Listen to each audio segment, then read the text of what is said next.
Hello and welcome back to the channel. In this video, we'll dive into the last chapter of Bernays' masterpiece, Propaganda. Today's chapter is titled, The Mechanics of Propaganda. Ready? Let's begin. The media by which special pleaders transmit their messages to the public through propaganda include all the means by which people today transmit their ideas to one another. There is no means of human communication which may not also be a means of deliberate propaganda, because propaganda is simply the establishing of reciprocal understanding between an individual and a group. The important point to the propagandist is that the relative value of the various instruments of propaganda and their relation to the masses are constantly changing. If he is to get full reach for his message, he must take advantage of these shifts of value the instant they occur. 50 years ago, the public meeting was a propaganda instrument par excellence. Today, it is difficult to get more than a handful of people to attend a public meeting, unless extraordinary attractions are part of the program. The automobile takes them away from home. The radio keeps them in the home. The successive daily editions of the newspaper bring information to them in office or subway, and also they are sick of the ballyhoo of the rally. Instead, there are numerous other media of communication, some new, others old, but so transformed that they have become virtually new. The newspaper, of course, remains always a primary medium for the transmission of opinions and ideas, in other words, for propaganda. It was not many years ago that newspaper editors resented what they called the use of the news columns for propaganda purposes. Some editors would even kill a good story if they imagined its publication might benefit anyone. This point of view is not largely abandoned. Today, the leading editorial offices take the view that the real criterion governing the publication or non-publication of matter which comes to the desk is its news value. The newspaper cannot assume, nor is it its function to assume, the responsibility of guaranteeing that what it publishes will not work out to somebody's interest. There is hardly a single item in any daily paper, the publication of which does not or might not profit or injure somebody. That is the nature of news. What the newspaper does strive for is that the news which it publishes shall be accurate, and, since it must select from the mass of news material available, that it shall be of interest and importance to large groups of its readers. In its editorial columns, the newspaper is a personality, commenting upon things and events from its individual point of view. But in its news columns, the typical modern American newspaper attempts to reproduce, with due regard to news interest, the outstanding events and opinions of the day. It does not ask whether a given item is propaganda or not. What is important is that it be news, and in the selection of news, the editor is usually entirely independent. In the New York Times, to take an outstanding example, news is printed because of its news value and for no other reason. The Times editors determine with complete independence what is and what is not news. They brook no censorship. They are not influenced by any external pressure nor swayed by any values of expediency or opportunism. The conscientious editor on every newspaper realizes that his obligation to the public is news. The fact of its accomplishments makes it news. If the Public Relations Council can breathe the breath of life into an idea and make it take its place among other ideas and events, will receive the public attention it merits. There can be no question of his contaminating news at its source. He creates some of the day's events which must compete in the editorial office with other events. Often the events which he creates may be specially acceptable to a newspaper's public, and he may create them with that public in mind.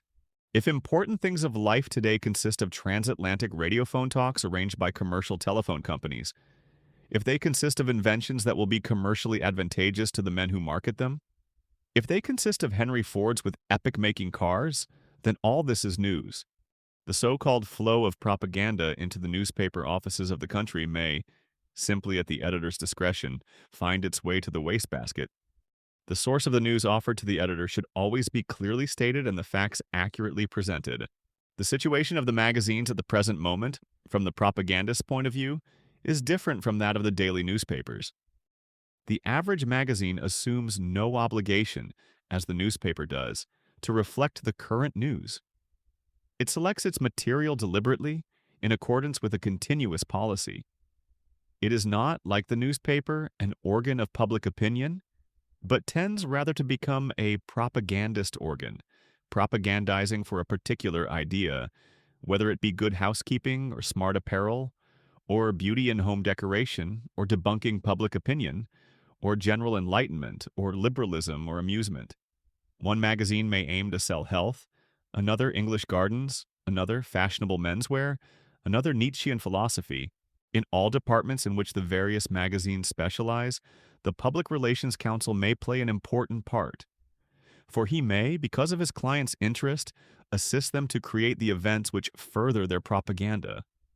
A bank, order to emphasize the importance of its women's department, may arrange to supply a leading women's magazine with a series of articles and advice on investments, written by the woman expert in charge of this department. The women's magazine, in turn, will utilize this new feature as a means of building additional prestige and circulation. The lecture, once a powerful means of influencing public opinion, has changed its value. The lecture itself may only be a symbol, a ceremony. Its importance for propaganda purposes lies in the fact that it was delivered. Professor so-and-so expounding an epoch-making invention may speak to 500 persons, or only 50. His lecture, if it is important, will be broadcast. Report of it will appear in the newspapers. Discussion will be stimulated. The real value of the lecture, from the propaganda point of view, is in its repercussion to the general public. The radio is at present one of the most important tools of the propagandist. Its future development is uncertain. It may compete with the newspaper as an advertising medium. Its ability to reach millions of persons simultaneously naturally appeals to the advertiser. And since the average advertiser has a limited appropriation for advertising, money spent on the radio will tend to be withdrawn from the newspaper. To what extent is the publisher alive to this new phenomenon? It is bound to come close to American journalism and publishing. Newspapers have recognized the advertising potentialities of the companies that manufacture radio apparatus, and of radio stores, large and small. And newspapers have accorded to the radio in their news and feature columns an importance relative to the increasing attention given by the public to radio. At the same time, certain newspapers have brought radio stations and linked them up with the news and entertainment distribution facilities, supplying these two features over the air to the public. It is possible that newspaper chains will sell schedules of advertising space on the air and on the paper. Newspaper chains will possibly contract with advertisers for circulation on paper and over the air.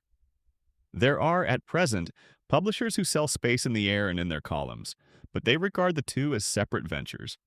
Large groups, political, racial, sectarian, economic, or professional, are tending to control stations to propagandize their points of view. Or is it conceivable that America may adopt the English licensing system, under which the listener instead of the advertiser pays? Whether the present system is changed, the advertiser and propagandist must necessarily adapt himself to it. Whether in the future airspace will be sold openly as such, or whether the message will reach the public in the form of straight entertainment and news or as special programs for particular groups, the propagandist must be prepared to meet the conditions and utilize them. The American motion picture is the greatest unconscious carrier of propaganda in the world today.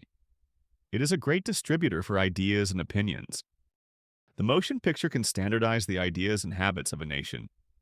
Because pictures are made to meet market demands, they reflect, emphasize, and even exaggerate broad popular tendencies, rather than stimulate new ideas and opinions. The motion picture avails itself only of ideas and facts which are in vogue. As the newspaper seeks to purvey news, it seeks to purvey entertainment. Another instrument of propaganda is the personality. Has the device of the exploited personality been pushed too far?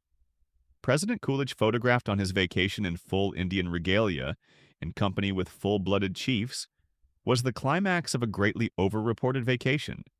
Obviously, a public personality can be made absurd by misuse of the very mechanism which helped create it. Yet the vivid dramatization of personality will always remain one of the functions of the Public Relations Council. The public instinctively demands a personality to typify a conspicuous corporation or enterprise. There is a story that a great financier discharged a partner because he had divorced his wife. "But what," asked the partner, "have my private affairs to do with the banking business?" "If you are not capable of managing your own wife," was the reply, "the people will certainly believe that you are not capable of managing their money." The propagandist must treat personality as he would treat any other objective fact within his province. A personality may create circumstances, as Lindbergh created goodwill between the United States and Mexico. Events may create a personality, as the Cuban War created the political figure of Roosevelt. It is often difficult to say which creates the other. Once a public figure has decided what ends he wishes to achieve, he must regard himself objectively and present an outward picture of himself, which is consistent with his real character and his aims. There are a multitude of other avenues of approach to the public mind, some old, some new as television. No attempt will be made to discuss each one separately. The school may disseminate information concerning scientific facts.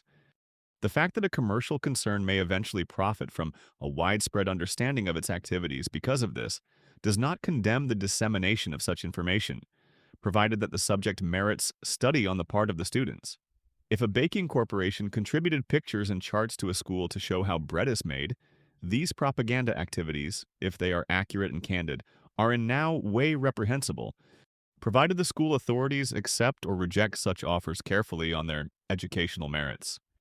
It may be that a new product will be announced to the public by means of a motion picture of a parade taking place 1,000 miles away, or the manufacturer of a new jitney airplane may personally appear and speak in 1,000,000 homes through radio and television.